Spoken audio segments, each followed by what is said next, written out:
What's up guys? Today you're gonna learn how to 180. Yes, a brand new how-to video. This one has come heavily recommended by so many people in my DMs on Instagram and on here in the comments. Speaking of the comments, I just hit 16,000 subscribers. Shout out to every single one of you, because for every 1,000 subscribers, I'm doing a big giveaway. This one right now, by the end of this video, I'll be announcing the winner who won a brand new Rilo 360 camera. So stay tuned.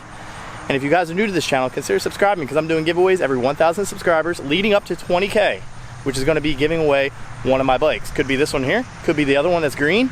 They're both identical. And then I have a really big giveaway I plan on doing further in the future. So without further ado, let's get right into the 180 and teaching you how to do it the proper way. Nobody's here. I'm looking for the most flat area I could possibly find, which would be this area right here. Now, if you guys don't have a skate park in your area, go find a parking lot that's completely open, no cars. That way you got all the room in the world to be able to work with this trick, just in case you mess up. Now, this is kind of a middle to an intermediate trick. You want to know how to fakie. You want to at least know how to ride backwards and pivot around. So if you go up a quarter pipe or up a bank and ride backwards to be able to pivot around, then you're on the right track for the 180. All right, so this is kind of a middle to an intermediate trick. What I mean by that is you have to know how to fakie and to be able to pivot around to even be able to do the 180. So if you're not at a skate park, try to find yourself like a grass hill or a driveway to be able to do something like this, which this will be able to help you out with the fakie. Go up the bank or something, ride backwards, pull up your tire, pivot around. That's something you have to know how to do in order to be able to do a bunny hop 180. We'll do it again. Ride backwards, pivot around, and you execute it smoothly. Now, having a bank like that is not absolutely necessary. Find yourself a steep driveway or a grass bank, whatever helps you be able to get that fakie motion before we even start with this 180. So before we start riding around in a circle to be able to teach you the initial spin, see where you stand with the 180. So try to come almost, to a rolling kind of coast and just see how far you can spin. It's okay if you get to there, okay? Because the initial speed that I'm talking about with that circle is going to help you generate more momentum to be able to spin more fully. So if you're having problems and you're kind of stuck with getting to that point of the rotation, try to look through your arm. Watch how I look through my arm, and I'll do a little bit more power with the 180. See how I did a little bit more power? I used my back leg to kind of sweep my bike around. No matter what footing you are, you're still going to be able to do that. So like right now, I'm rolling foot forward. I'm going to try to spin the same way. I'm going to use that foot to try to still sweep me around.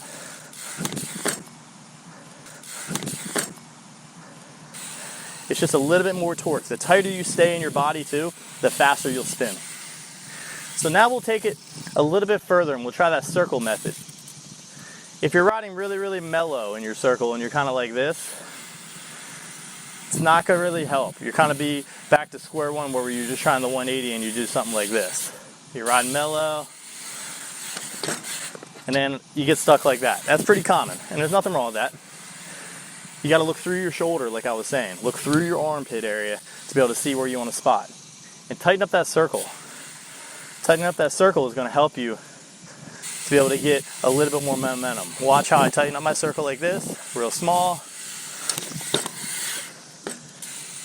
And I did a 2-tire bunny hop there. Now, you don't always have to do a Bronco or a bunny hop or a J hop, whatever people want to call it, where your front wheel comes up first and then you suck up your back wheel. You don't always have to do that. You can just do the 2-tire bunny hop. It's going to be a lot harder. So I will demonstrate now with what they call the J hop or bunny hop or Bronco. That'll get a little bit more lift on my front wheel, allow my back wheel to suck up a little bit higher. So we'll go a little bit of a tighter circle, coming around. And that also allows your body weight to be kind of tucked back, just in case you want to do any tricks later on in the future. All right, so we were doing full circles last time. This time I'm going to try to do a half moon. So we're just going to kind of cross right here. And 180. Same thing again. Look through your armpit. It's really going to help your rotation, because when you're bunny hopping to spin, a lot of people just spin like this and they don't go anywhere. You need a bunny hop, and wherever your head looks, so basically try to look at your back tire while you're trying to use your arms to spin, and you'll rotate a lot faster. What I like to do once I've kind of mastered that is I'll look through my arm, and looking through my arm will help me spot my landing and whether or not I actually have it or not, or if I'm going to fall, so I know when to bail. So we'll cruise around now and do another little half moon circle. A little half moon, 180. The overall goal is to lessen and lessen and lessen to the turn to the 180. So we'll go a little less. Now we will try to straighten it out, just straight on. Put a comment below letting me know your thoughts and what issues you're having with the 180. I'll try to help you out the best I can.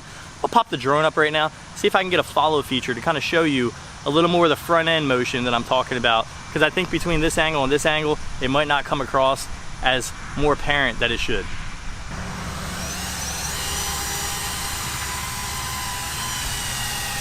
All right, same thing. Lessen your turn to a half moon.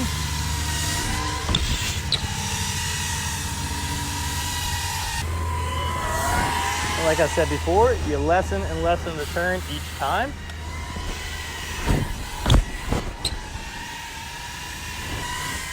And each time you're turning, it's gonna help you with initiating the speed to be able to get more and more straight on and be more and more comfortable with going straight on to the 180. You don't have to rush into it. Take your time with the whole process. This one, I'm gonna show you what it looks like to go all the way straight.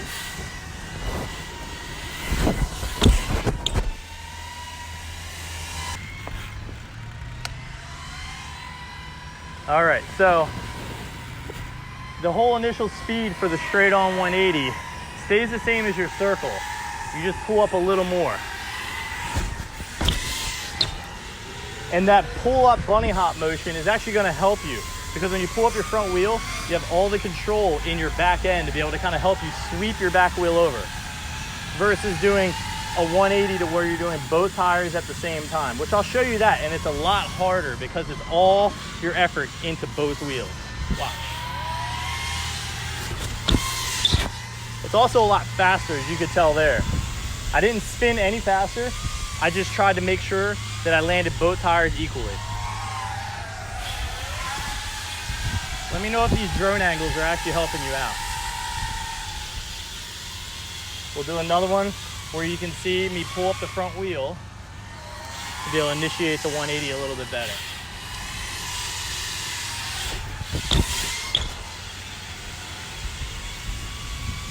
All right, if you made it to this portion of the video, it's because you're really advanced at the 180 and you're carrying speed on flat ground and carrying 180s as far as you possibly can.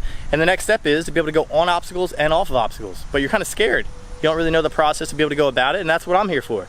I'm here to show you how to go on obstacles and off of obstacles, because that's what we're going to be doing up there at the mani pads. Now, not every area you have is going to have mani pads, but if you find a curb area that's about 4 foot long, you can kind of 180 on top of that, or maybe even a parking block, you can 180 over it. I don't really have a parking block here, but we're going to show you the same process that you do up there will be what you use going over any obstacles on flat ground as well.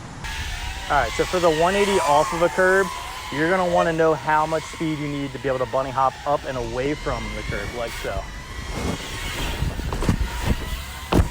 See that? I had ample room away from the curb, and the only thing left to do really is just do the 180. So that's what we're going to do right now.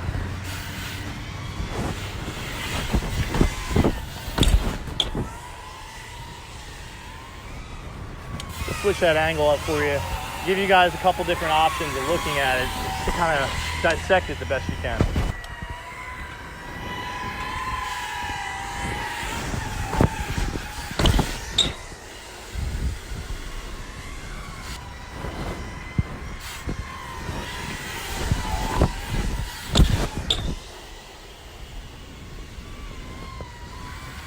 All right, so first things first, you want to be able to have enough speed to be able to get up the curb like so.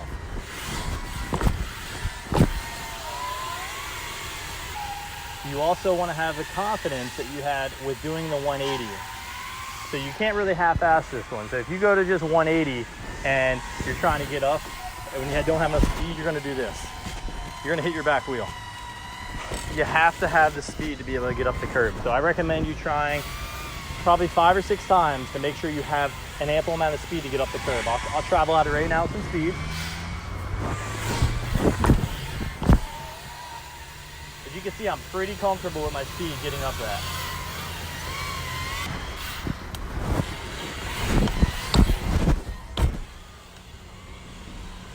Now that's called a half cab. You don't have to half cab on every obstacle. This one I kind of had to because the fact that it ends so abruptly. All right, so all there really is now is to link together the two. So we're gonna try to do big to small and small to off.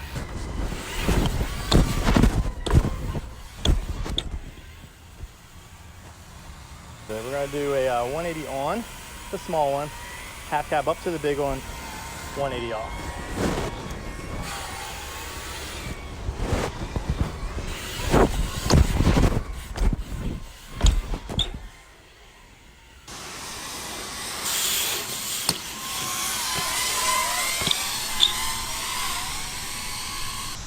Alright guys, gonna do it for today's video. How to 180, off the stuff, on flat ground, every which way. These are the exact same tips that I use to be able to 180 myself, and I really want to share them with you guys. If you guys have any other suggestions for other how-to videos, put those in the comments. But before we end this video, I'm gonna let you know that that random generator that went through all the comments in all of my videos and picked out one person to win a Ryler 360, just like the one you saw me use in today's video, is, drumroll please, Joe Hill. Congratulations, thank you so much for the support. I want you to drop a comment below as well as a DM on my Instagram with all of your information so I can send you out that Ryler 360 this week. The next video, guys, is gonna be announcing the next big giveaway, as well as we're getting right back into Line X videos. We have some really big stuff that's been in the works I'm so excited for.